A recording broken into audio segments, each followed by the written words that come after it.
Live from a bunker in the heart of the Ozarks, a podcast that's not very good at math, so we can't figure out what the result of gelatinous cubed is. It's Sif Pop. Welcome to Sif Pop Weekly, streaming live most Fridays. You're available to download later in your podcast feed, unless, of course, you're a patron. Patron get perks. Patrons get those perks. Critical Role. I'm your host, Aaron Deister, and he came here thinking there's a way out of this world for him. It's Andrew Ormsby, ladies and gentlemen. That's morbid. Ahoy! Each week we'll chat about movies, TV, and whatever else from the pop culture universe is on our minds. I meant the podcast, Andrew. I meant the podcast. Why you gotta be so morbid?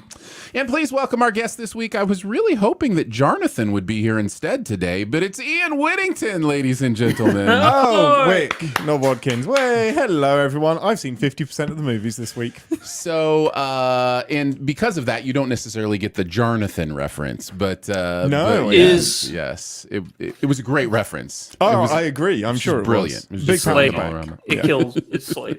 Well so wait, Ian, you're stateside now. So I am. what's your excuse, young man? There was a last-minute emergency. Everyone is fine, but it prevented me from going to see Dungeons and Dragons. He was very, very sad. Like minutes before I had to set off. He was literally experiencing like a real life adventure where he had to make Side quest? life-saving throws. There were multiple nat ones that were rolled, and then I rolled a nat 20 to save the day. But I had to sacrifice my main campaign for this side quest. Sadly. Yeah. Sometimes that's what a great hero does, Ian. It is a little. Right. It is a little bit of a bummer, but here's what I'm looking forward to. I'm looking forward to your questions about the movie, things you might want to know non-spoilery, because we obviously don't go into spoilers on the main episode, and I actually don't know that we'll do a Sif spoil for Dungeons and Dragons. I don't know that one's needed. John Wick we probably will do. There's some stuff at the end I want to talk about with John Wick. But you are. It is sad in the fact that you are a very, very vehement D&D player. I am. And so that would have been fun. But Andrew, you're also a D&D player. So we will definitely have that perspective on the show either way. So looking forward to those conversations about John Wick Chapter 4 and Dungeons & Dragons Honor Among Thieves, which I keep forgetting to say the subtitle, but I should because... Yes, it's not the 19... the Jeremy Irons one? Version. Right. Yeah. That was 2000, actually. I know, I keep forgetting this. It looks I keep that way movie older. Came out in the 80s, but it didn't. It's 2000. It's wild. We'll also, of course, do some best ever challenge, some buried treasure, all that kind of fun stuff. Before we get into it, I do also want to say Andrew does the pre-show now, and our Sif Pop members for their pre-show will have access to a D&D campaign that he set up for Ian and I. That we ran for the pre-show. So thank you to our Sif Pop members, and you can thank Andrew for the fun that you're about to experience. A lot of things can happen in 15 minutes. You know what? I have to say this. Out of every single campaign that I've either DM'd or created the world for, having a campaign that lasts 15 minutes or less is one of the most challenging and difficult things that I've... Oh, for sure. It's wild how... that limitation affects your ability to tell a story. But so we had a blast.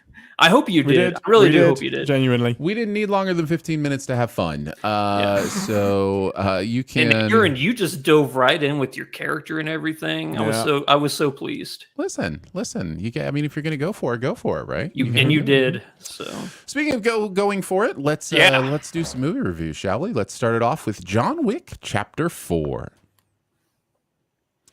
With the price on his head ever increasing, John Wick uncovers a path to defeating the High Table. But before he can earn his freedom, Wick must face off against a new enemy with powerful alliances across the globe and forces that turn old friends into foes.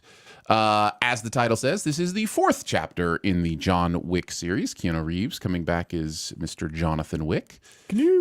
And yeah, and a lot of the people you know from before, some new faces you might not have seen before. I will mention Donnie Yen coming in kind of as the main secondary character in this movie. But I'm curious what you guys think. I think this is going to be a fun conversation. Did you like it, love it, dislike it, hate it, or it was just okay? Ian's going to start us off. Very, very high side of liked it. Very high, very high. Close into loved it.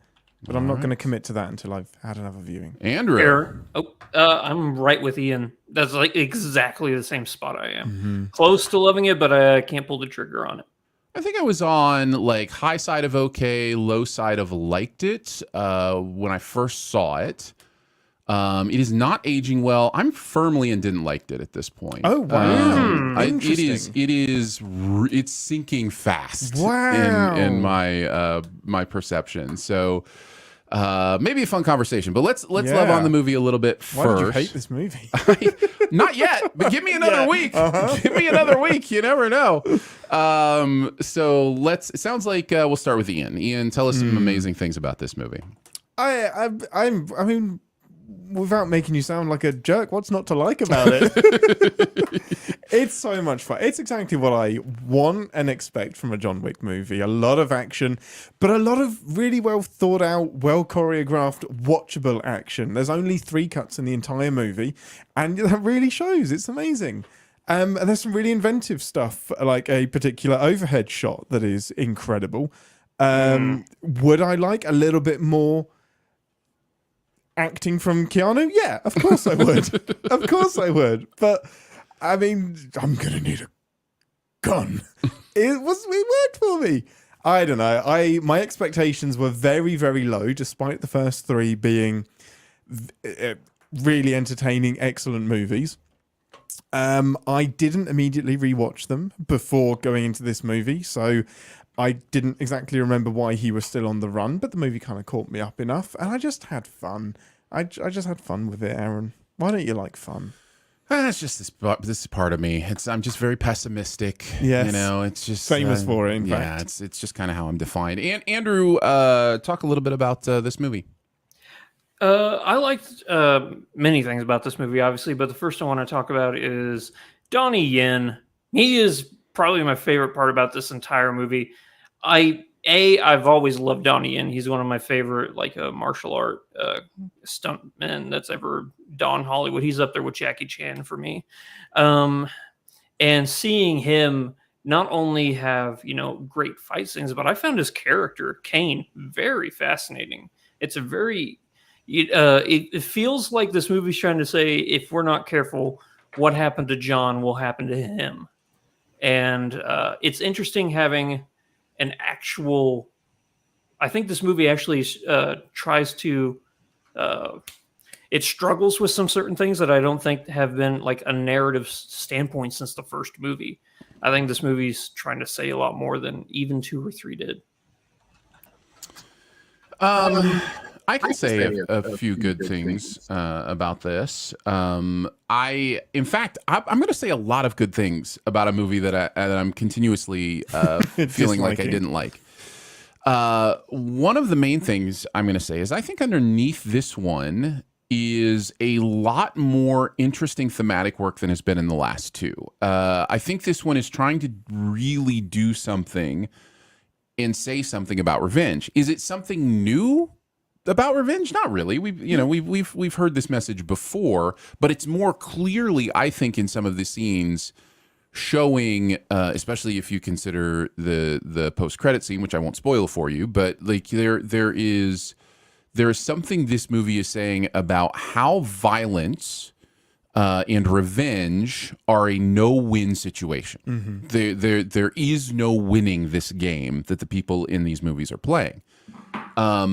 Now, eventually I will talk about the cognitive dissonance of, well, then why is it such a fun game? Yeah. But for now, I think it's worth saying that I did appreciate that. I think that's a good message. I think that's a solid thing to think about and to talk about. And I think the movie takes enough time with that it's there. I think it's buried fairly well, but it is there. It is definitely there. It's the first thing most people coming out of John Wick Chapter 4 are going to be talking about. Perhaps not. It's almost a nod to like how long the movies are going on for as well. It's like, hey, this is the who is this? And that's the point. It will never end. Yeah. So I think that's amazing. I think Donnie Yen is incredible. I think his character is so compelling. Oh yeah. In this, and probably was my favorite character in the movie. Yeah. And I found myself in some ways wishing maybe it was a Donnie Yen movie, and it kind of is. So I really did like that. And of course the inventive visuals are really cool. Like it's always cool to try new things, do new things. You can tell they really care about their craft, their art. They've talked many times about the fun they have making sure that the reloads are correct and the number of rounds are correct and all that kind of stuff. And so there's a lot of care and concern put into this, and it shows on screen in many ways. What are some other thoughts you guys have? I'm just captivated by Keanu. It is amazing how with so few words, watching him just dance and do this choreography of death, as like morbid as it is that every other or like kind of every movement is heading towards killing someone, it's still a beautiful ballet and a dance to watch. And I will take the occasional flub that you can maybe see in the background over having the camera completely still, like just plonking the camera down, watching these two people dance it out. Some of it can look a little bit wooden. I think especially in this entry, but it's a no-win situation, right? And that's what I'm saying. I would much rather this than 1,000 cuts that hide all of those mistakes. Right. So yeah, it's just eye candy for me. I just love watching it. There is something really spectacular about the idea of lock it off, show what's really happening in the room. That doesn't mean there's not some digital stuff going on in places, stunt doubles with face replacement, those kind of things. But I think Keanu is doing, it looks very much like Keanu is doing a lot of this. He is falling down those steps over and over again.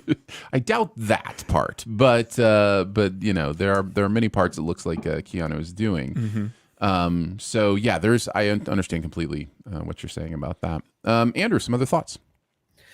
I think that out of all the John Wick movies, this one feels like it's the most narrative driven as opposed to action driven. I agree. Yeah. I mean, other than the first one, or do you mean including the first one? I think even including the first one, I think that the first movie is so good because it's so simple. It's a keep simple, stupid but element. It is narrative driven. It is narrative being simple driven. Doesn't necessarily negate it being narrative. Yeah. You know what? You're 100% right. Yeah. So, but I still feel like there's an actual, like, maybe it's just because 2 and 3 were so just action oriented, and the I guess you could say the plot was only in service of an action scene, where I think in this movie the action scenes are in service of the story again, finally. Yeah. Yeah. Okay. What else do you guys want to say? Do you guys want to do your negatives before I kind of do mine? Or because neither of you are like full on love this. So what is it that kind of keeps you from being in that final category? It's exactly the reason why I like the movie so much. There's a little bit of fatigue where this is a long movie, and Yes, I think it's bloated. I really do. And there is something to the novelty of sitting in a fight scene longer than you would usually see to, cool, when's the next thing? Because I wanted a little bit more story. And I agree, like, this has got some of the best story that we've seen in the franchise, but it lives in these extended fight sequences so much. and then the pace kind of crashes a little bit, and then we go back to the next huge set piece. And I think it had more to say, especially with the revenge stuff and the Donnie Yen stuff. I think we could have lived in that a bit more, or just reduced the runtime. But I would almost rather have Ian McShane walking down a hall of giant art for 2 minutes. I would almost rather have that than the 20th knock over the head with a nunchuck. Oh, completely agree. You know what I mean? Yeah, Like, because that served something in that moment. That was the tension and the opulence, and that really did something for me. I think the nunchucks is my clearest example of how I feel like the fighting is bloated in this, because for me, it's a stairwell. The stairwell is bloated. Yeah. I thought the I love the stairwell. Yeah, I think the stairwell works better than the nunchucks, but but it's also just, nunchucks. What's that? But also nunchucks. But also nunchucks. But just to, it's like, okay, I get it. He hit somebody over the head with the nunchucks 5 times. Cool. Oh, okay, 10. 20. Oh, we're 30. We're going with 30. Oh, whatever it is. It was like, man, it just seems to go on so long. He forgot to take the Nerf padding off of the nunchucks, so he had to really go at it. It's gotta. Yeah. So I liked how in this movie we don't want to see a fight between two characters. Like, the movie's building up this entire sequence, of this fight. Can you remember a single time? You could say between 3 characters, by the way. Yeah, that is very true. You could say we're rooting for 3 characters that are all in combat with each other. Yeah, but I don't think I can remember a single character in John Wick that I didn't want him to fight. Like, whether it be I forget the Italian family's name from the second one. He wanted to fight them, and the audience wanted him, to get revenge and everything. The whole John Wick franchise is kill this person, get revenge. Now we finally get a person where like, please don't fight them. I don't want you to fight them. Yeah, I don't want one of these people to die. Yeah, it's interesting, and I'm surprised it took them this long to use that as a storytelling device. Yeah. Andrew, what was it for you? What was it that kept you from just full on loving this? Too many fight scenes is really what is keeping me. It is such a long movie. What a strange thing to say about a John Wick film. We sound like idiots. It's interesting to me. I agree with you, but I did not expect all of us to agree on this point, because I would expect, especially people who love this movie, I would expect many of them to feel like, no, more. Just keep piling it on. Like, this there is is I'm not really too waiting much. for that rewatch, because that second time round will really tell me if it drags or not. Because the first time round, it is all novelty, but I still felt it in the moment that this is amazing, but probably 5 minutes too long in every instance. What's interesting is that there are so many sequences in this movie where I'm like, I wish that sequence was longer. And I'm like, yeah, you could have cut out that fight scene. Like, I think the beginning of this movie is a little bit rushed in Osaka. That whole sequence, I'm like, man, Spend a bit more time there. Yeah. Yeah, exactly. I'm always interested to see Continentals in different areas. For some reason, that the world building that this franchise has done over the years is so fun. Here's my biggest complaint with this movie: there weren't enough rockabilly girls doing paperwork and filing away, information about. Yeah, that's my biggest complaint. Not enough world building. Yeah, not enough rockabilly girls. Totally get it. I will say I have 2 main complaints about this movie that continue to linger on and draw me down the precipice of the not liking this movie's stairs. I at one point stood upon the stairs of, hey, maybe I liked this, and I no longer do. So one of them is, and I think I've talked about this a little bit before, I really feel like with this franchise, the simple way to say it is it's gone a direction I'm not interested in, right? Like, the first movie I still to this day love. It is, like you said, simple.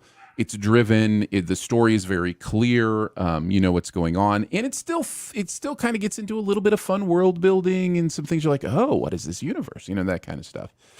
And then the franchise just became more and more interested in the parts of the first one that wasn't my favorite part. It was something that was okay for me. And because of that, there's almost, and again, this is a terrible comparison in some ways, but I think it gets to the heart of what I'm saying.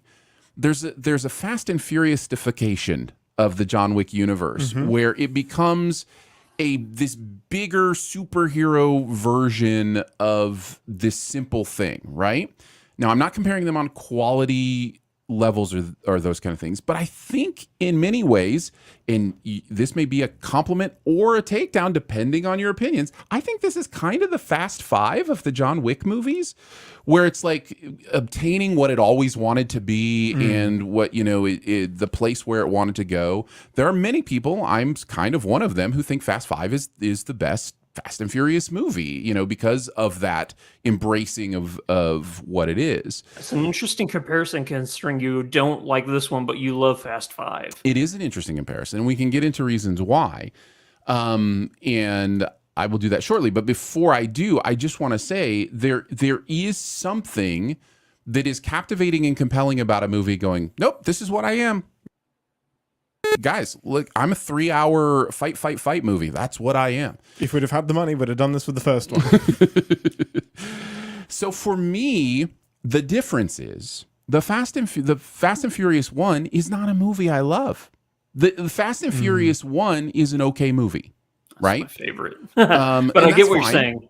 That's fine, but it's not a movie that I love. And so for me, the Fast movies going into, oh no, we're all superheroes with cars, I was like, cool, let's go superheroes with cars. That's kind of amazing, Whereas this one, I loved the first one so much, and then it's going, hey, we're going superheroes with guns. I'm like, no, I want to go back to the character I loved in the first one, and just kind of the simplicity of the first one. So that, I think that's the difference. Is these movies found themselves by arriving at a place I wasn't interested in, and the Fast movies found themselves by arriving at a place I was interested in. So, but I do think there are a lot of similarities in kind of the progress of those universes. So yeah, that's one thing for me for this movie where I'm just like, I'm not. It's just when I think back of the things I like in this movie, there's 5 to 10 minutes of things in a 2-hour and 40-minute movie. Oh, come on. You know what I mean? Like, because I'm not counting all the so a lot of people talk about like the above the above shot with the cool flashy in the warehouse fire gun or whatever. I'm like, I've seen that in video games a million times. Like, I don't the movies. Well, no, I understand, but it's just it's one of those things where it's like that's not captivating to me, and this leads me to my biggest negative. And Ian, we've had actually a one-on-one conversation about this as well, and it just won't escape me. And I want to say before I say this, when you say things like this, it can ring a little judgmental, and I promise you that's not what I mean here. I'm talking about my own personal. I'm talking about my own personal processing of some cognitive dissonance. I every day less and less fun. I just like the idea that guns are the object here becomes more and more distracting to me. So when I think back about scenes, so many of them are about shooting guns, headshots, multiple shots, loading guns.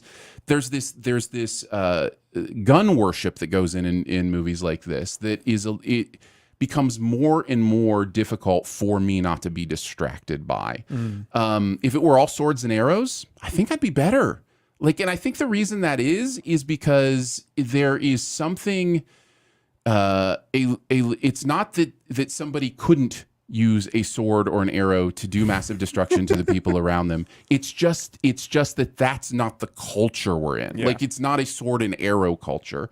There's a gun culture, and there's something that just eats at my brain about are we going to 20 years from now look back at all the gun movies and just be like, man, what were we thinking? And it's something I'm processing. That's it. And so that distracts me. It's hard for me to fall into the enjoyment of a lot of those scenes because it's people shooting each other. And yeah. So the whole ballistic ballet thing becomes very distracting to me. Mm-hmm. Well, I understand that completely. My, where I differ is I think that arrow and sword and knife combat, for me personally, triggers an intensity way more than a gunfight does. I think that there's way more brutality and just visceral horridness in like in a sword fight with people actually losing limbs as opposed to a pow, and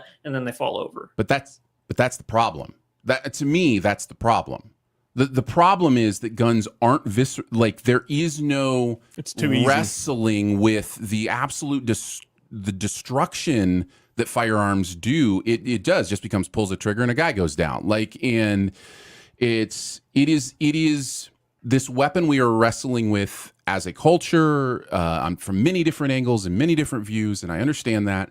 But it's definitely something we're wrestling with when a superhero in a Marvel movie kills somebody with a neutron blast or whatever. I don't know what a neutron blast is. I have no idea why I said that. That's a Star Trek thing. But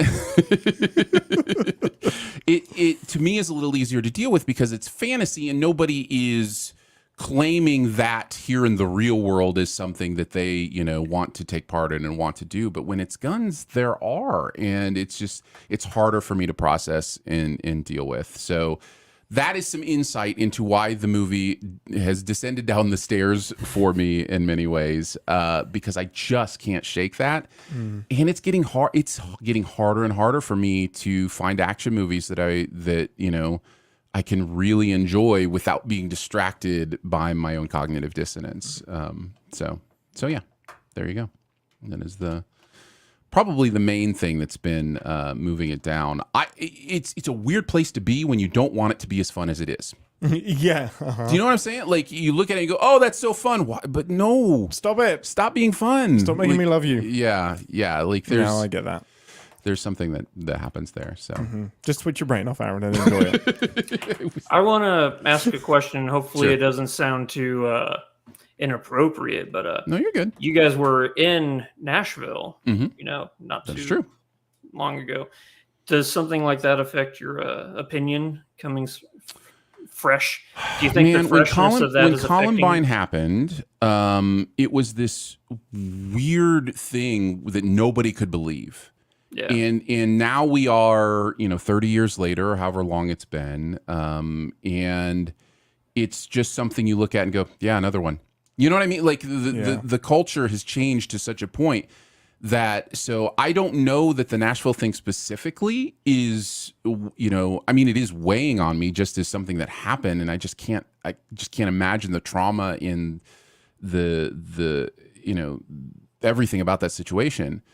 But I don't think it's specifically the weight of the Nashville thing, because Ian and I's conversation was before the Nashville thing happened. So I've already been processing this for the last several years, and I don't think it makes anybody who produced this or made this or acted in it or likes it or anything. I don't think it makes any of those people a bad person. Oh, no, I'm not. I hope you didn't think that that's what I was thinking you were saying. No.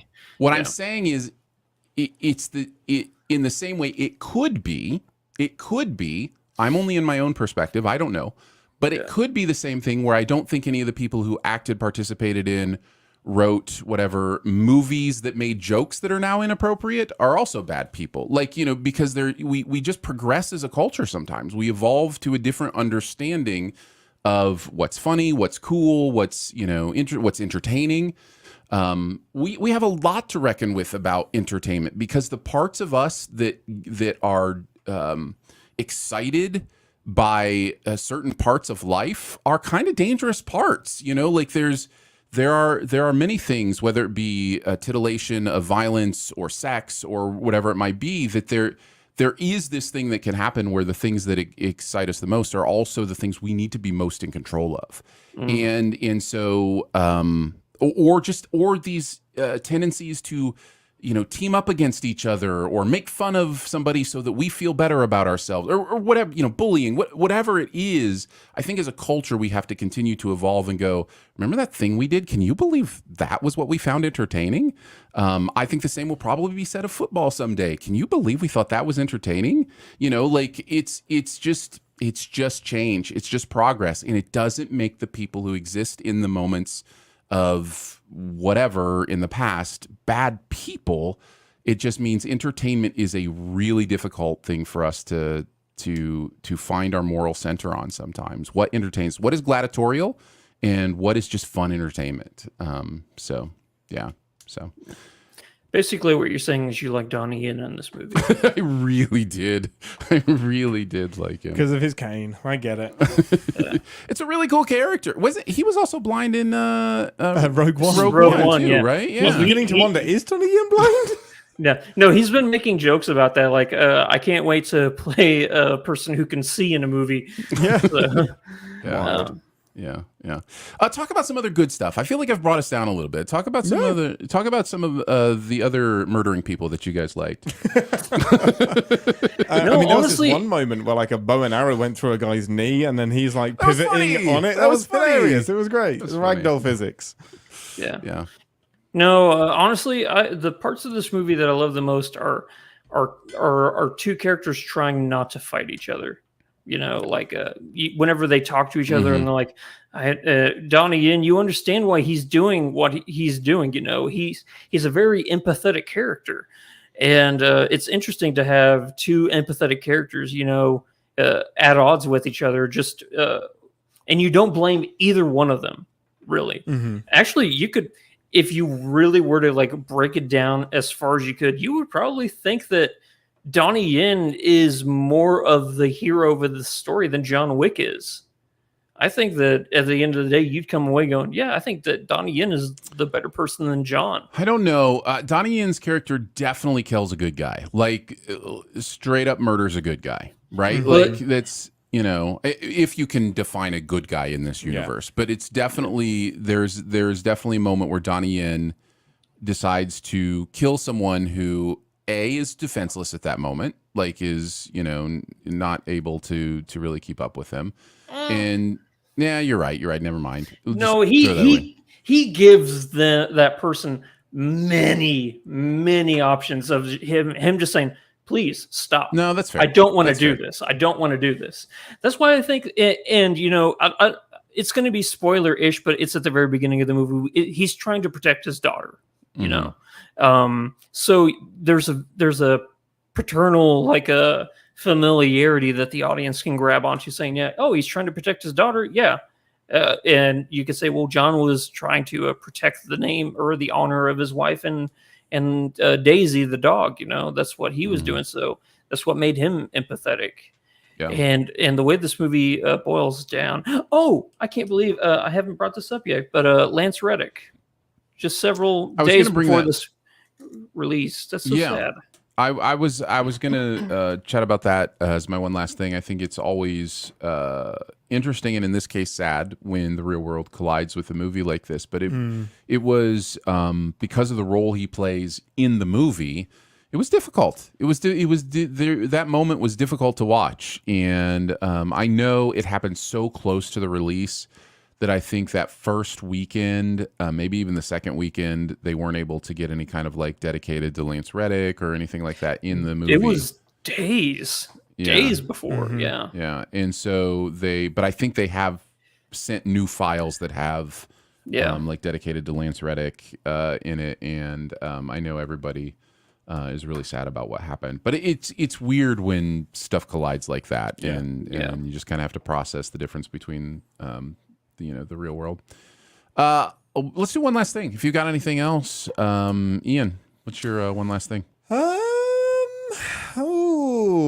I think that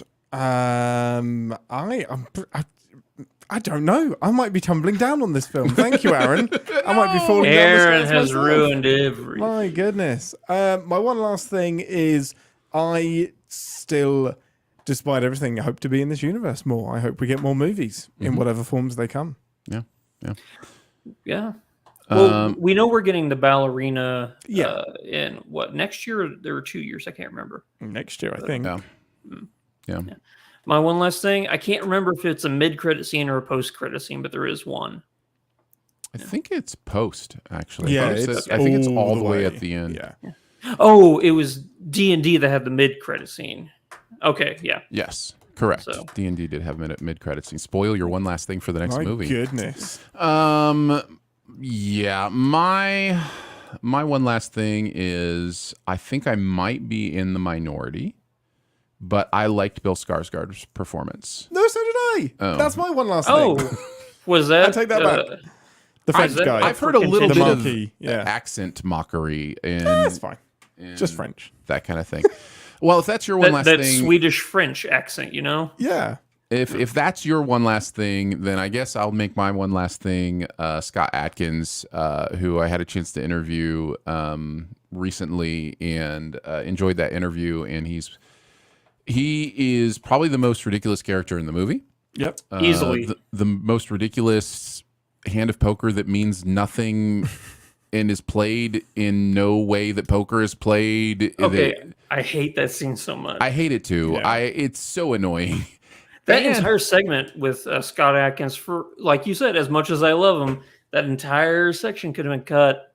Yeah, all it of it. really could. Yeah, it really could have, and it would have also cut that icky kind of thing in the back of my brain where it's like, are we laughing because he's fat? Is that what we're supposed to be doing right now? Like, is it Oh, I never got that. Yeah, it may be not, but it seems like maybe it's just the performance and he's being a goofball and that's why we're supposed to be I laughing. think that's why. But look at the fat man do high kicks was a little bit weird at times. But yeah, anyhow, Scott Adkins has been doing incredible action stuff for a long time, and A very long time. and it's cool to get him get to see some pretty major screen time that all of us would have rather been cut out. Yes. So we love you, Scott. Sorry. We're I mean, we're glad for you, and also we would have done it differently. He looks so much like Colin Farrell's Cobblepot from the Batman that I was. Yeah. That's all I could think is like, oh, he's the Penguin fighting John Wick right now. That stupid poker scene.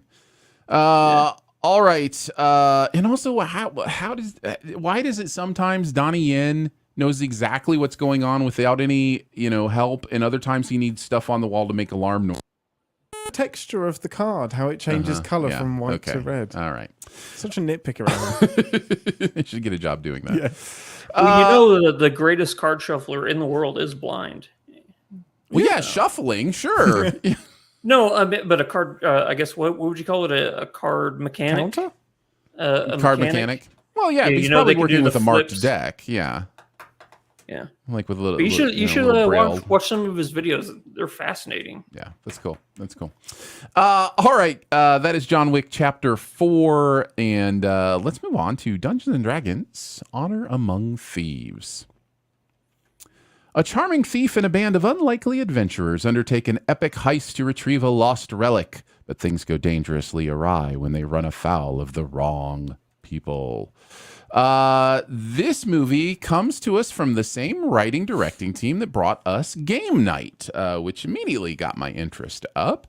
It is about Dungeons and Dragons, but also not about Dungeons and Dragons.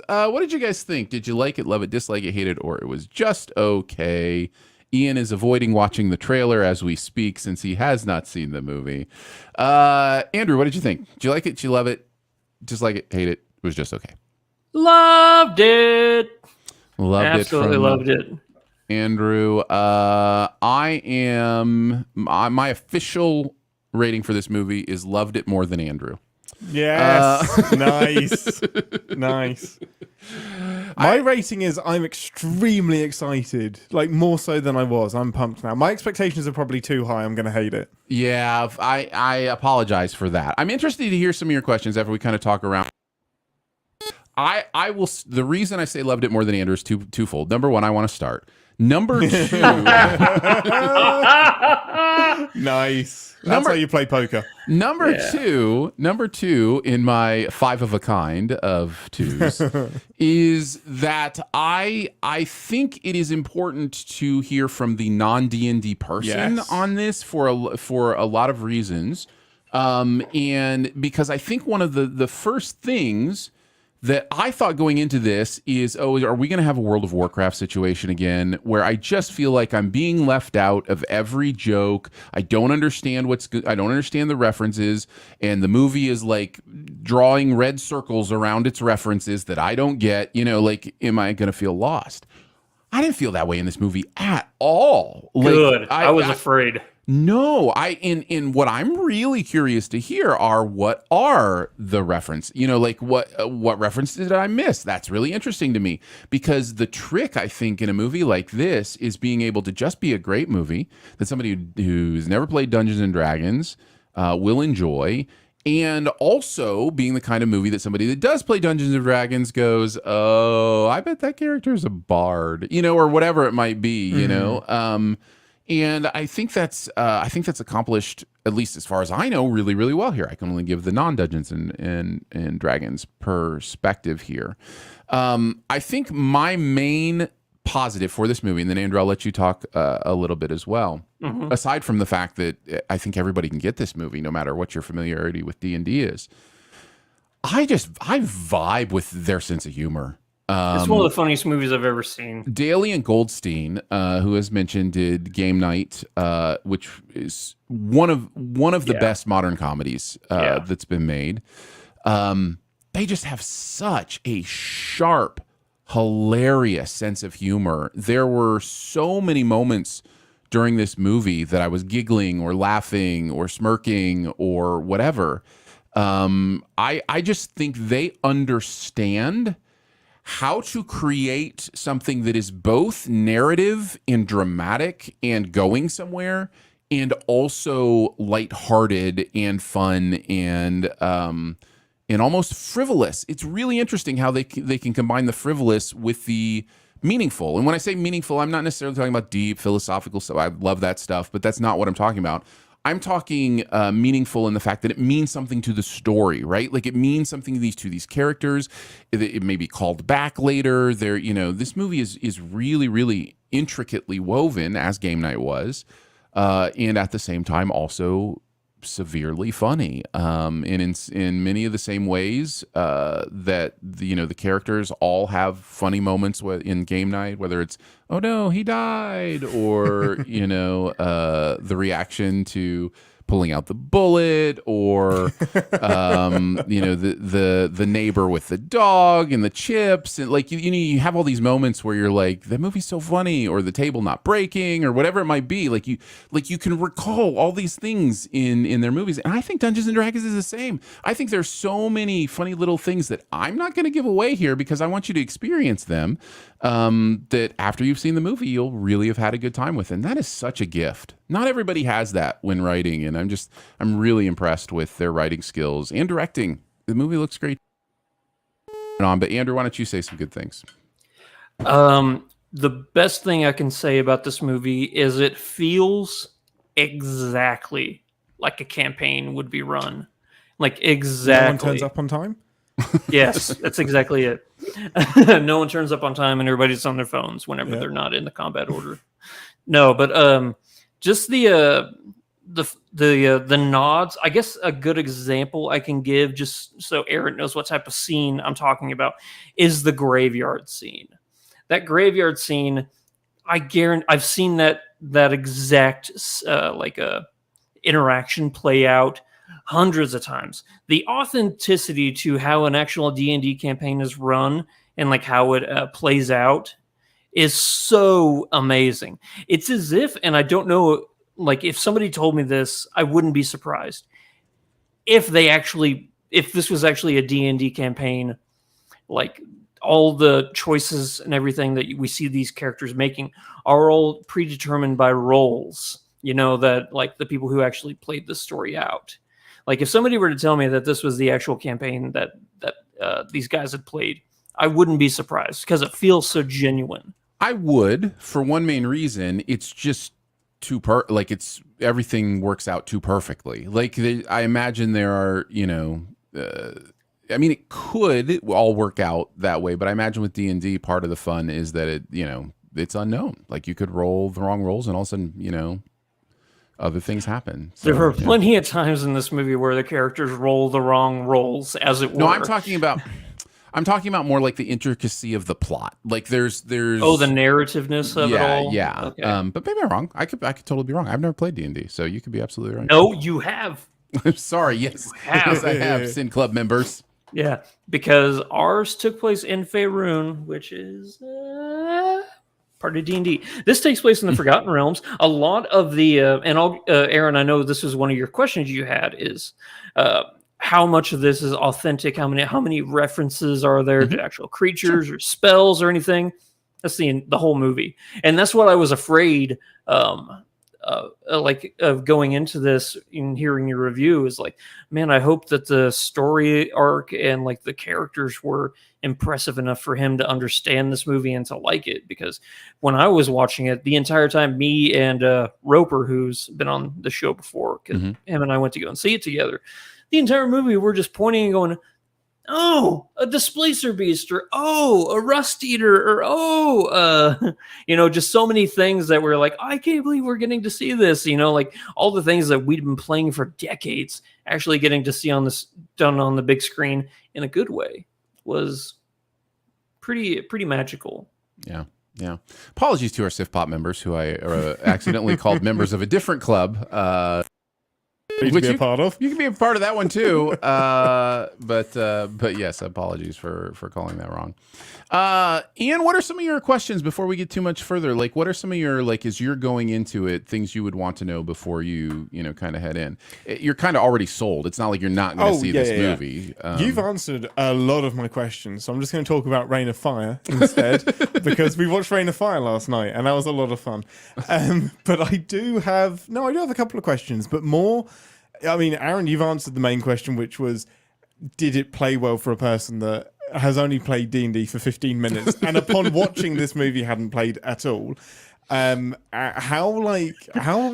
I was really hoping that like him playing that 15 minutes would have been what unlocked the movie for him. Like, he went into this hating it and he was going to tear it up. But my 15-minute campaign, it saved it, and it's now the greatest movie of the year. Saving role for sure. It is the best movie of the year for me right now. Thank you.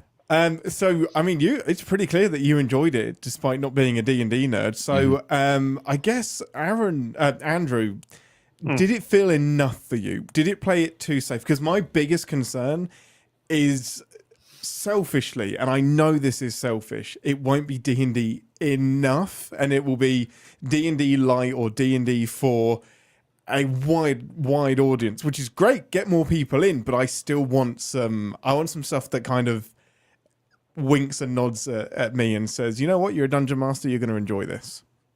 Yes, you are going to get that and then some in this movie. That's amazing. At the same time, and that's why I come away from this movie going, I love this movie, is because not only can it tell a narrative story that everybody can enjoy, thanks to Aaron letting me know that, but when it comes to people like you and I who have been playing for years and we know like creatures and spells and locations and characters, that whenever they pop up on screen, it's not only done not as camp, like, hey, look what we got, for the scene. Yay. Yeah, here's a beholder. Ooh, it's not like that. It's everything makes sense for the story being told, but at the same time, in your head, you're going, "Oh, it's here! I can't believe this is going." That's exactly right. Yeah, I'm going to compare it to Iron Man.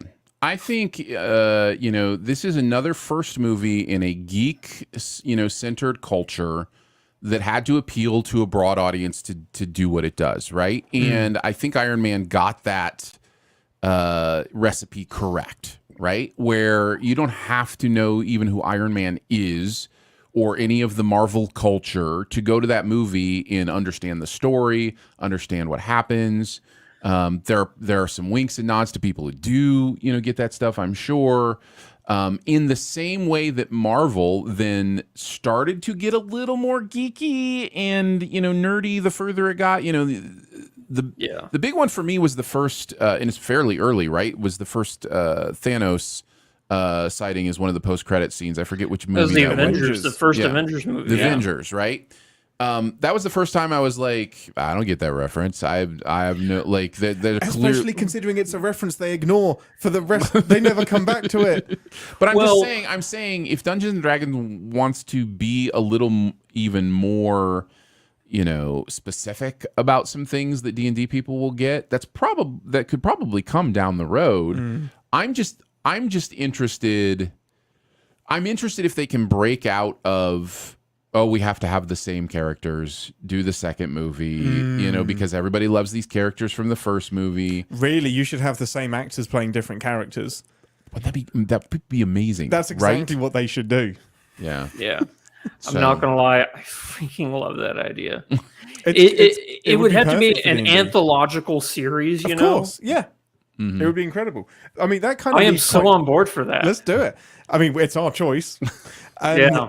my other question kind of links into that quite nicely, and anybody can answer it. It's, do the actors feel like that they're in a cheesy D&D movie, or are they like? Because my worry with Chris Pine is that he would almost be eye rolling to the camera about what he's doing, no. but everyone seems like they're in it and not hamming it up.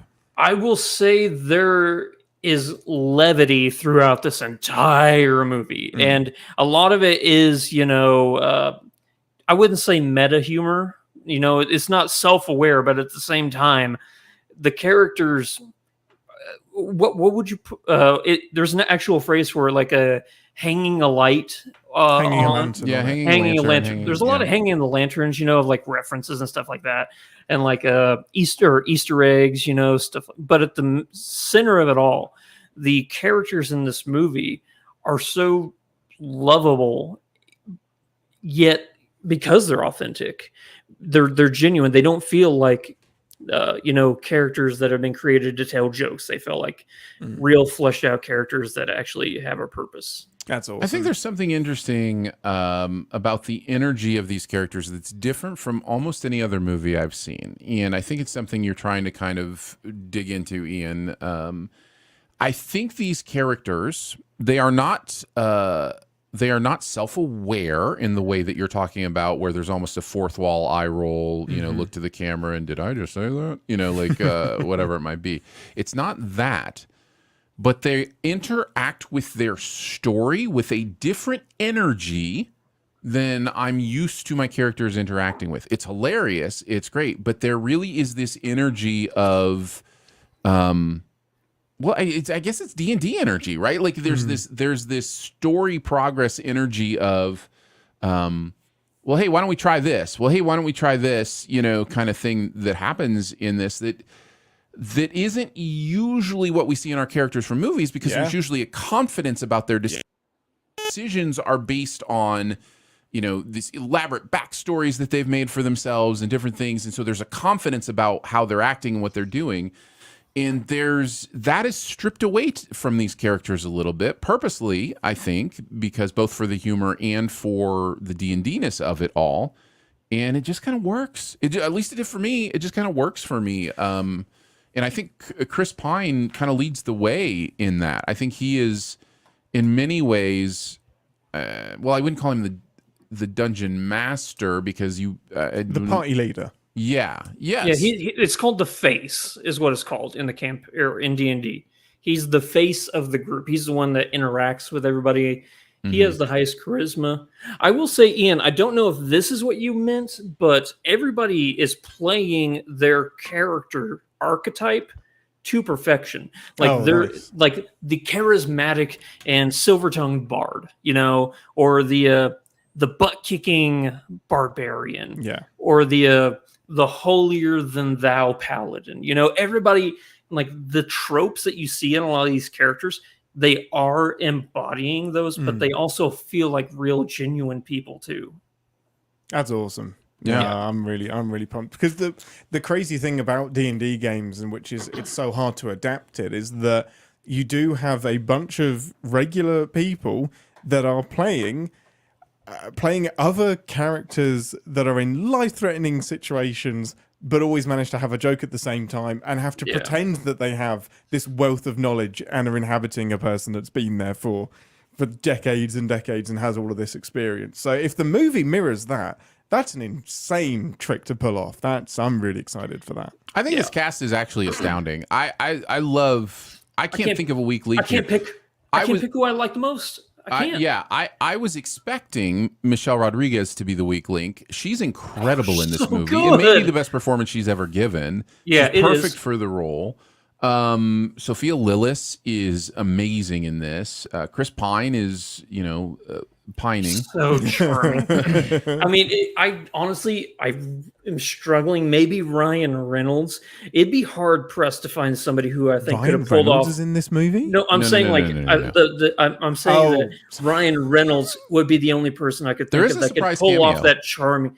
That cameo blew me away, like so unexpected. Yeah. But I think that Chris Pine, only Ryan Reynolds could have probably pulled off that charismatic, charming type of I can see character that. more. Yeah. But no, I mean it's perfect casting all I don't know. around. I think there's too much Winky Deadpool-ness about like that comes with him as baggage now. He would have been looking at the camera. Yeah, I don't know that he could do what Chris Pine did in this movie, and that may be baggage we just have with him, but it still impacts our ability to see it.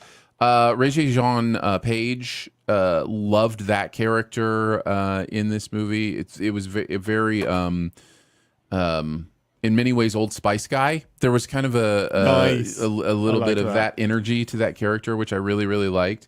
I also like the character in this movie. Yeah. Like it's just I don't know. I had so much. I cannot wait to watch this again. In fact, I'm going to beg Ian when he goes to see it to let me come with him. Yeah. No, I was literally just about to tell you, Ian, if you're going to see it while you're in town, let me know because I want to go see it Nice. again. It is that's that kind of awesome. movie. It's definitely a movie I want to see again and again That's and amazing. again. Let's do it. The only name we haven't, the two names we haven't thrown out, Justice Smith, who I think is great in this, as everybody is, and then Hugh Grant, who is just just make Hugh Grant every role like this. Like he's just so perfect in this role.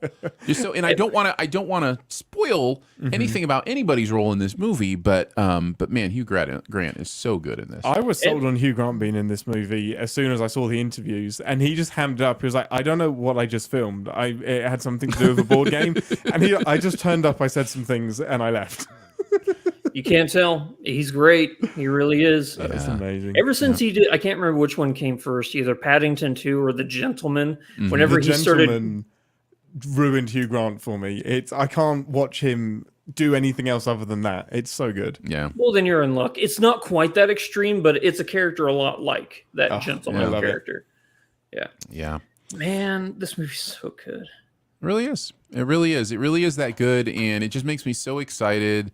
I hope that they are able to continue making interesting, unique movies, Daly and Goldstein, and don't necessarily get locked into making one of these every 2 years. You know what I mean? Like maybe make one more of them, but maybe do another movie first. Like to me, if I had the ear of a young director or director pair in this case that is having some kind of like success like this, because the reviews on this are good.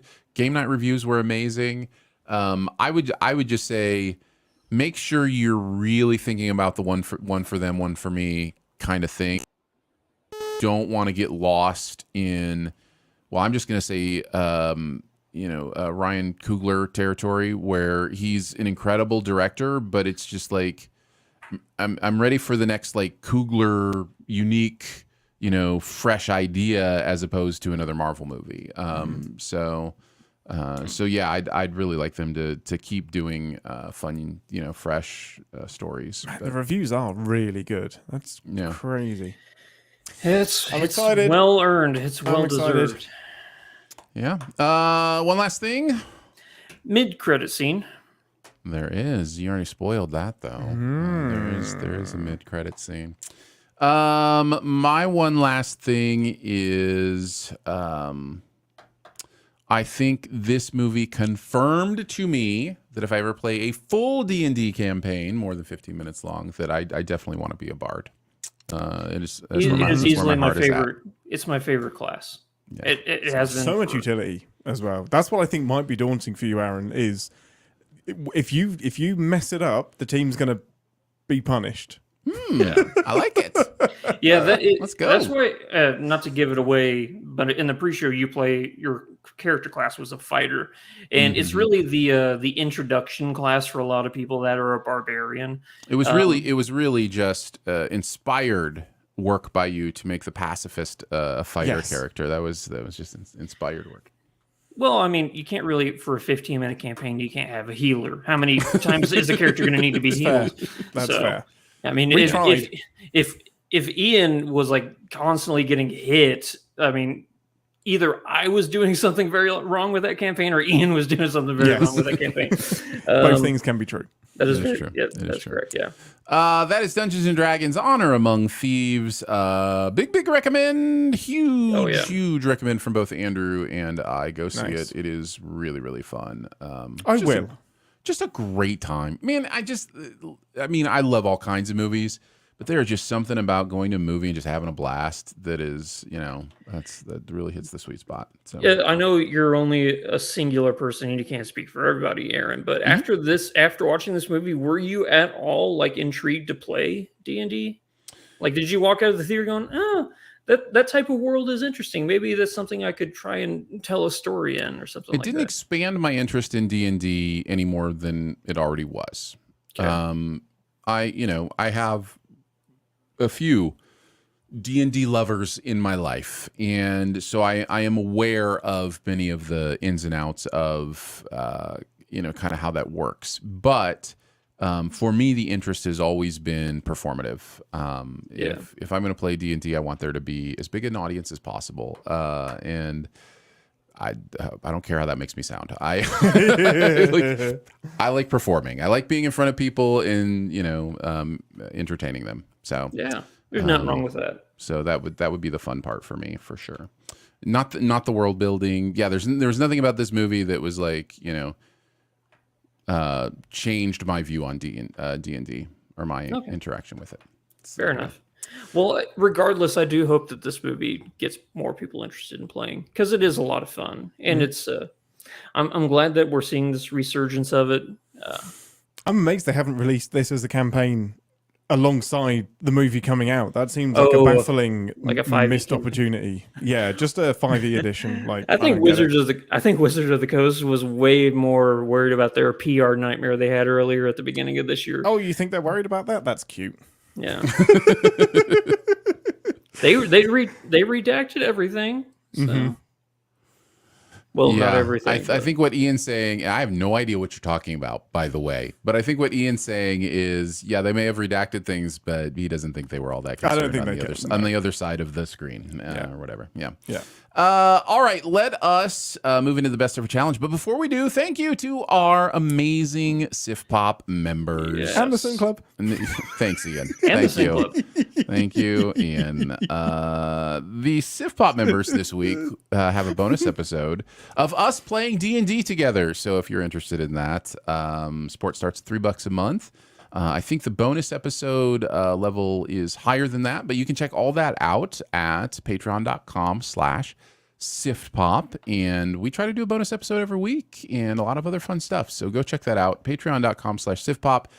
And underneath all of it, you're supporting this podcast and the associated website. And thank you for doing that. It means the world. Yes. All right, let's move into the best ever challenge. We're doing best ever long sequels in honor of John Wick cresting the 2-hour, 40-minute mark. We went with the 2.5 as being what makes a long movie. And there is a movie that is 2 hours and 29 minutes. I know exactly. And anybody hasn't on the list, I'm calling you out. I'm calling you out. Yeah, you will not be seeing that movie on my list because it fell 1 minute short of being long enough. We'll go number 5 to number 1, and if you have it any higher on your list, then we will wait to talk about it until it's at the highest point on somebody's list. Kick us off at number 5, Andrew. What do you got? I'm going to go with The Raid to Berindal. This is such a fascinating action film. I think that the actual story arc is a lot more complex than the first one. The first one is pretty much just dread, which is funny because both movies came out the same year, Dread and the first Raid movie. The first one is just keep going up the levels of the tower until you get to the big bad. This movie is a lot more along the lines of something like LA Confidential, if it had like some of the best choreographed fight scenes you've ever seen. I absolutely love this movie, the franchise. It can get a little, it's not something you could watch every day. It is rough, but great acting, Speak great for choreography. Yourself. I don't know if I could watch that fight in the knife or that knife fight in the kitchen. No, Yeah. you're right. I'm going to be sick. Yeah. Yeah. This was top of my honorable mentions, though. Love this movie. Yeah. Yeah. I love it. Who next? I'll go next. My number 5 is Terminator 2. Trump. Trump. Can you do that again louder? Trump. Right, good. Wow. Number 5. Trump. Much better. Hold on a tick. T2 is 2 hours and 17 minutes long. No, it is not. According Nope. to IMDb, it is. Nope. Not according to my Googling. Are you watching the regular T2 or are you watching the director's cut? I'm watching the one that Google said was 2 hours and 33 minutes long. Regardless, I just want everybody to know, in my research, if it had popped up as longer, it would have been pretty high up on my list. Yeah, I get 233 when I Google it. So Come on, IMDb, get your head in the game. Right. yeah, Go ahead, sorry, I I can didn't also mean to pull it cut up you and off. look. But yeah, go ahead, Ian. Well, my number 5 is Aliens. Ooh. Not Trump. Interesting. Is that one? Is this going to be the rest of the show? Are you just Googling how long the run times are? 2 hours and 17 minutes. Wait, is it actually? Wait. Aliens. I didn't have aliens in 2 my hours research. 34. This is fun. This is fun, This is guys. the best. This It's is fascinating to see like all the I was- different. Really detailed on my searching. But yeah, anyway, Aliens. It would have made my it's list gotta too, count. let's just say that. I was fascinated that I wasn't trumped on this, to be honest. my copy of Terminator 2 is 2 hours and 33 minutes and 25 seconds. Is it director's cut or this theatrical release? It's just the movie. It's the movie. What? I didn't even know there was a director's cut. Of course there is. It's Cameron. Oh my god, you haven't seen the director's? Oh, this is a tangent, but it's an important one. You haven't Oh yeah, seen the there's like 20 director's minutes cut of footage T2? that you don't see in the regular film. My copy of Aliens is 2 hours and 34 minutes and 26 yeah, seconds. it is. Do you have the director's cut, or do you have it? So Okay, yeah. So we're gonna have differing movies on our No, list. some of us are going to have right lists, and you're going to have the wrong list. Can't trust IMDb. Who you can? You really trust. can't. Anyway, Aliens. Yeah, great movie. Love it. It's really good. Alien is incredible, and oh man, which one do I pop in more? I think I do put Aliens in more. I love that it I do too. swings from genres. I think the pacing is slightly better. And yeah, Sigourney Weaver just kicks all of the bottom. Yeah, I love this movie. The Queen alien is one of the greatest designed Yes. villains in cinematic history. It's So scary, so good. yeah. All right. On to our number 4s. And just assume for everything that we say that we mean the director's cut. Andrew, what do you got? 3 hours and 1 minute. I'm going to go with Endgame. Had it in my honorable mentions. Honorable Okay, I didn't know. mentions. Yeah, Yeah. correct. To To be fair, it would have been in your honorable mentions as well. It's true. It really would have. Endgame. It's not as good as Infinity War, which is 2 hours and 29 minutes. Yeah, it is. Yeah. The director's So- cut is, anyway. So, man, I can't wait for that director's cut to come out. I wish it had a week prior. We could have put it on our list. But no, Endgame is great. The story, the finality of that entire first sequence, or I guess you could say the first story arc of Marvel, was just to see it come to fruition was beautiful. A lot of fan service. Man, the Captain America picking up Mjolnir is probably one of the most shocking and like jaw-dropping cinematic moments ever. Yeah, it was Right. awesome. It was Yeah. great.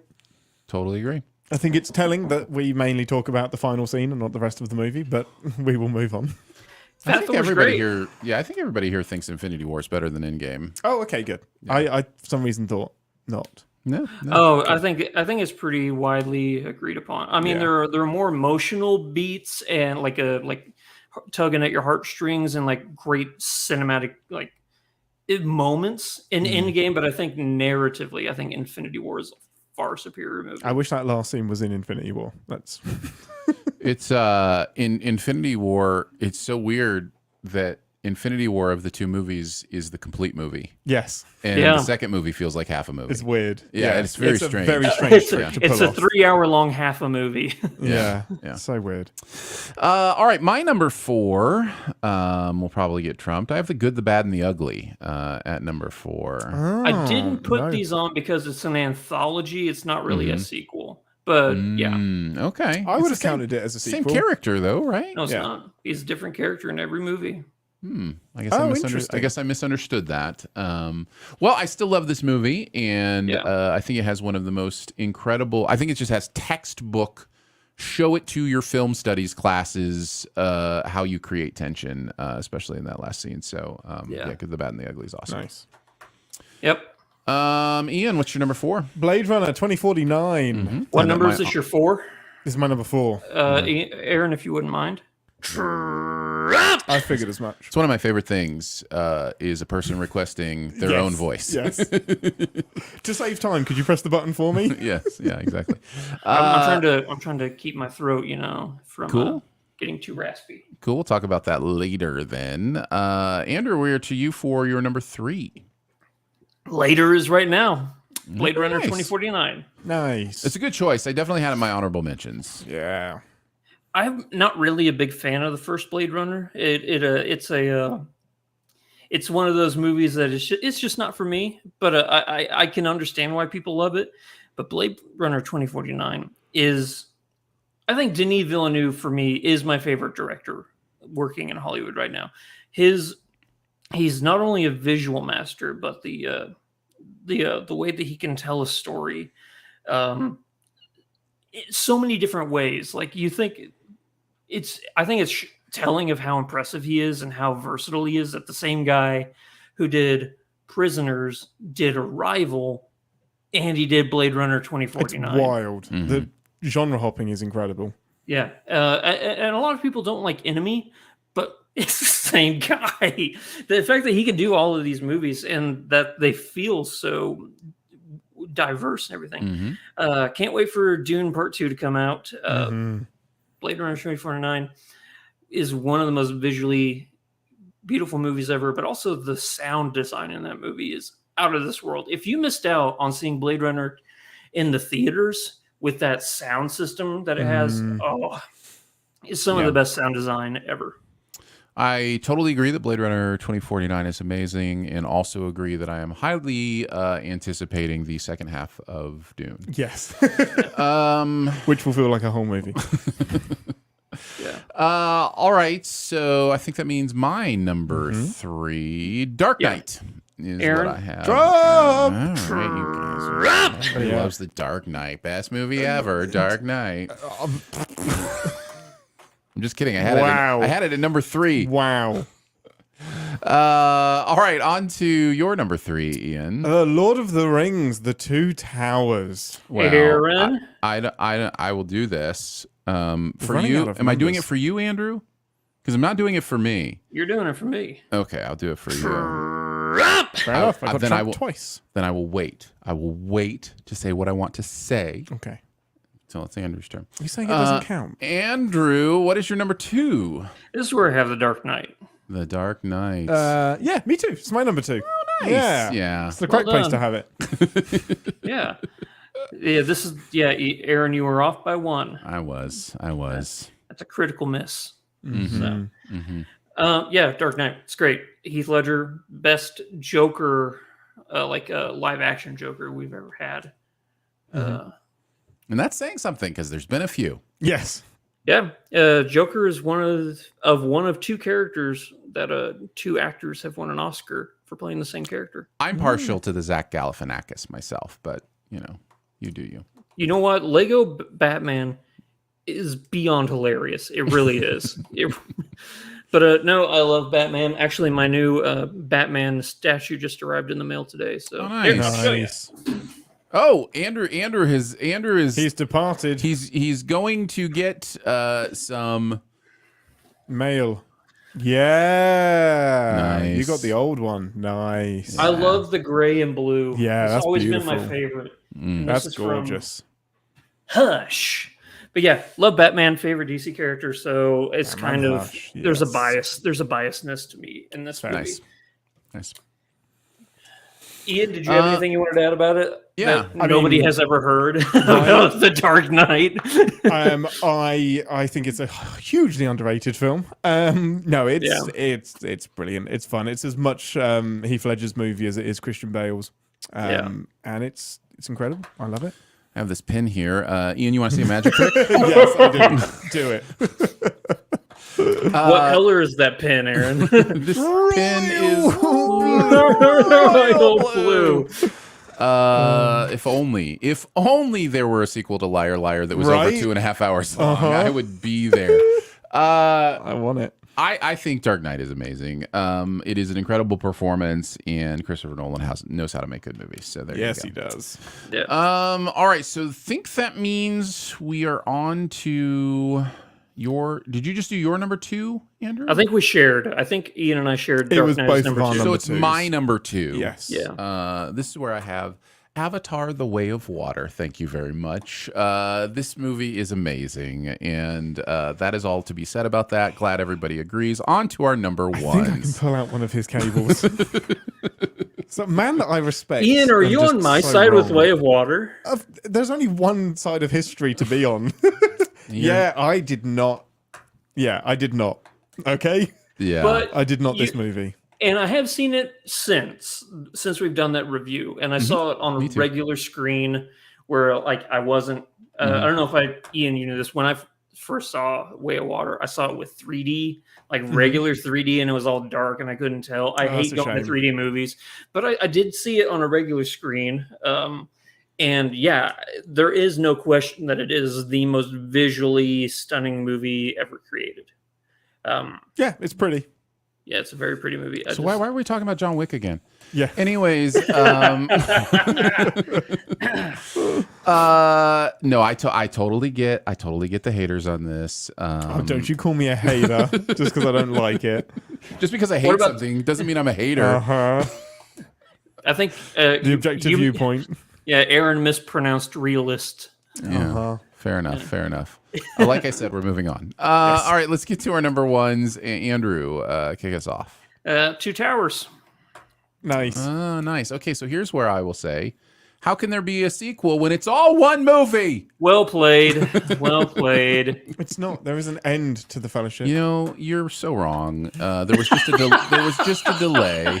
There was just a delay in starting in the middle of the movie. Why are we That's all. talking about Way of Water again? All right. You know, Aaron, for as many times as I've made that argument on this show that they're all just one movie, well played. Well played. Yeah.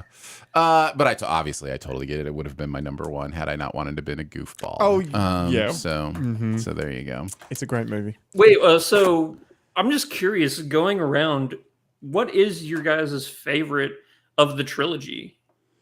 2, 1, 3. I genuinely can't. I just can't. I can't even. It's too difficult. They're all so amazing, and they really are, in my mind, one experience, one glorious 10-hour experience. Yep. Totally get Yeah. it. So, But yeah, number 2 is the best. Yeah. I think it was actually Jeremy who said that the reason why he liked 2 Towers the most as well is because if you think of Lord of the Rings as a sandwich, all the deliciousness is in the middle, you know? yeah. Yep. Yeah, I don't even know how to argue against myself, like to pick one. Like it's just like, yeah, but what about this from this one? How can I call 2 Towers when the first one has so much of the incredible Frodo and Sam stuff? Like it's just, you know, and when the last one, you know, somehow resolves all this stuff. Like I can't rank them. All right. So you guys both you had Lord of the Rings at number 1. That was my number 3. And that was your number 3. So I guess it's time for my number 1. which is also an amazing movie that we all agree on. I love this, that my top two are just total agreements. Last Jedi is my number one. I mean, I put sequel. it into my honorable mentions to be a troll. Man, I think this movie's good. Someday soon, it may actually surpass Empire for me. But I need a couple more watches before I can say that. It's just, what can I say? I think if Star Wars had made the artistic decision and launched off of this for the third one instead of reverting to what they wanted to do, I think it would have opened up that world in incredible ways. Yeah. I actually agree. I love The Last Jedi. It's my favorite of the new trilogy. It's just not better than the 5 movies that I mentioned. Sure. I understand that. Ian, what do you have at number one?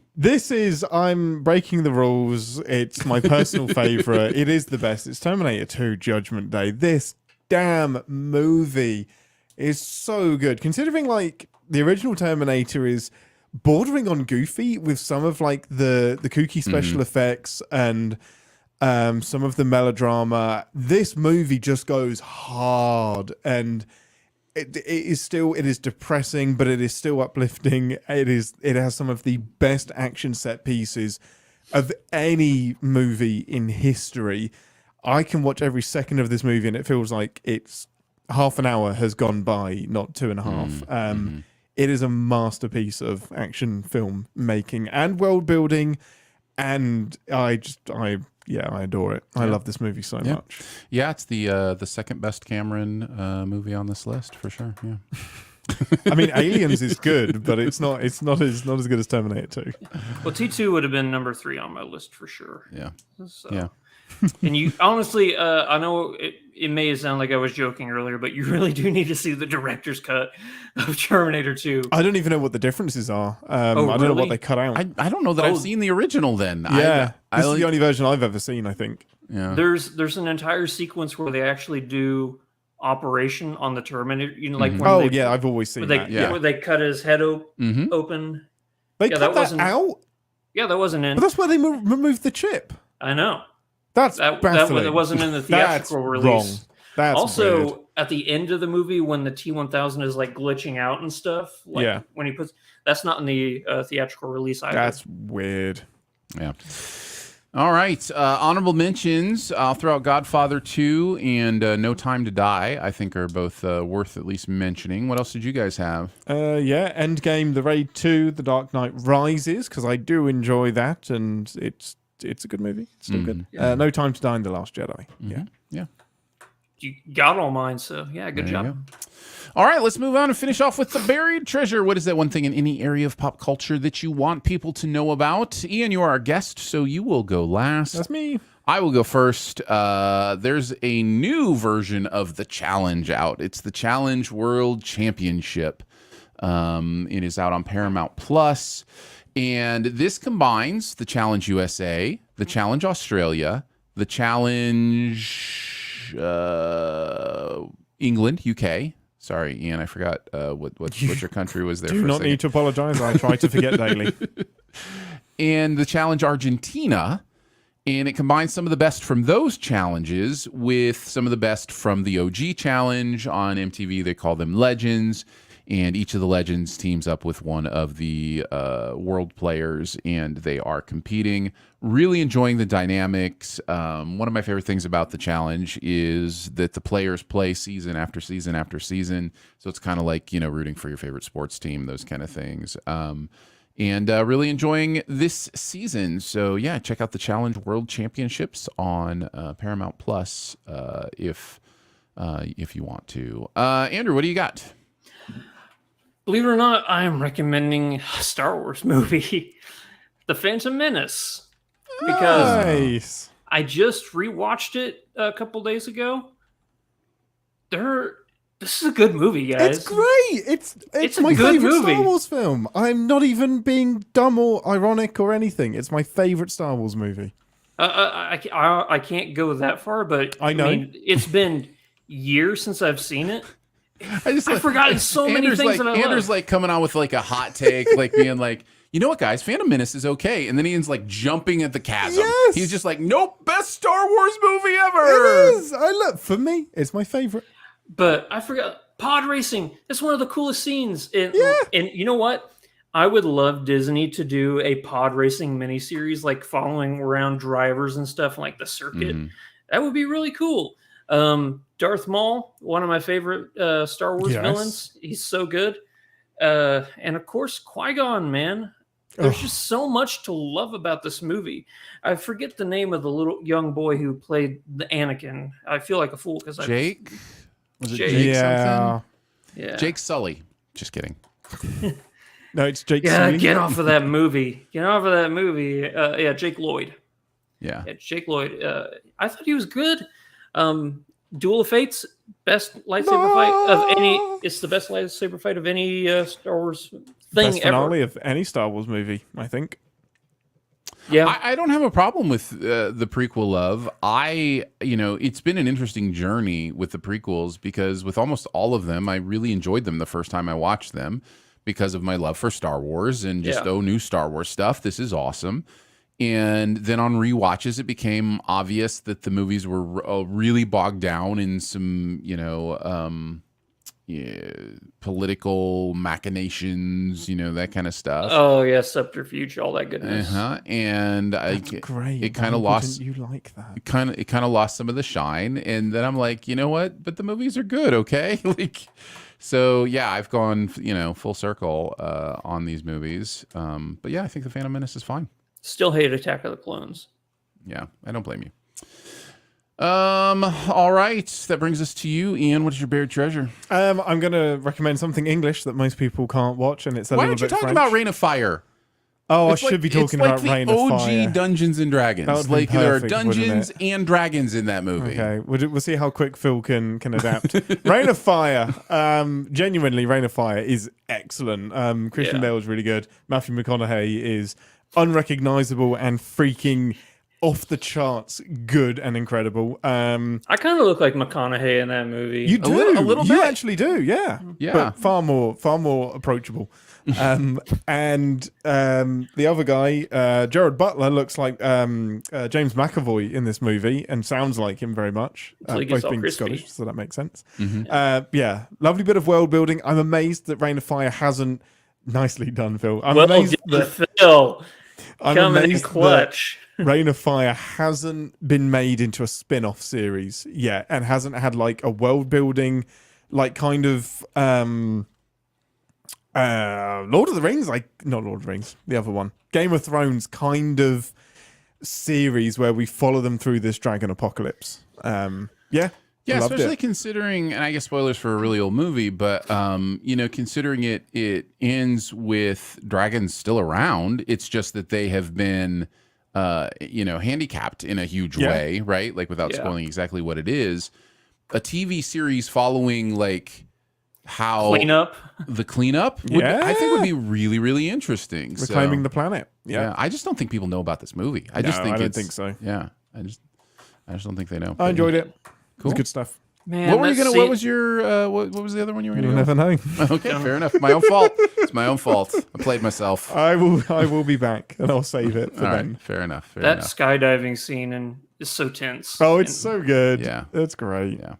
That is Reign of Fire, available for rent or purchase wherever you purchase digital movies. The Phantom Menace, available on Disney Plus, and the Challenge World Championship on Paramount Plus. We did it, guys. Woo! We managed to accomplish a movie in under 2 hours and 40 minutes. Nice. So congratulations to us. Thanks so much for joining us today for Sif Pop. It's part of the Studio DNA Podcast Network. You can find out more about other shows on the network at studiodna.media or by searching Studio DNA in your podcast player. Huge thanks to Andrew for hanging out again today. Well, thank you, buddy. Big thanks to producer Phil for producing the audio and video show. Thanks, Phil. Thank you to Ian Whittington for being with us. That's me. Mr. Whittington, what would you Whittington? like? What would you like people to find you? If you want my hot takes on Star Wars, then you should go to Captain's Pod, which is a podcast where myself and Danae host a word I can't say. Emeritus? Host emeritus. Danae Hughes and I talk about Star Trek. We're currently going through Star Trek Picard Season 3. So find that wherever you find podcast players. Podcast players? Podcasts. Sure. Or players. I mean, whatever. you would technically have to find a podcast player Yes. to listen to the podcast. Correct. So you're not wrong. Nope, Yeah. do it. Find Yeah. one of those and listen. Don't hate the podcast player, hate the podcast game. Yes, We that also thank our amazing Sif Pop members. Our Sif Pop members for Cross the street. for supporting what goes on or supporting whatever the case may be. Oh no, he died. Starts at $3 a month. You get access to a lot of fun stuff there. So go check that out at patreon.com/SifPop. Lots of ways to connect with us. Feel free to leave a comment, a rating, or a review wherever you listen, whether it be Apple Podcasts or Spotify. You can also email us, feedback@sifpop.com. And finally, if you're having a good time, your movie-loving friends will probably like the show too, so let them know about it and that listening is much easier than walking back up the stairs. We will be back next week with Super Mario Brothers and Air. This is going to be a fun mix. show. Double so feature. We will see you then. Bye. Batman. I'm Batman. Why did you say that name? Thanks, guys, for hanging out with us live. I see David in there, Chables, Thanks, David. I haven't Scoplago, talked to you in a while. Stuart, Isaac, Slab. Always good to see you guys. Slab. I am starving. Oh, So did we're- you guys also hear that beeping? No. Oh, you hear any- didn't? Didn't hear any beeping, no. I did. Interesting. Well, Like when you guys were, it was only whenever you guys were talking, but like just out of nowhere, it would just kind of go silent and then beep. I don't remember hearing beep anything that beep you were talking about. So. Son of a beep. All right. Thank you, guys. I'm going to grab some food. Yeah. Goodbye. Love you guys.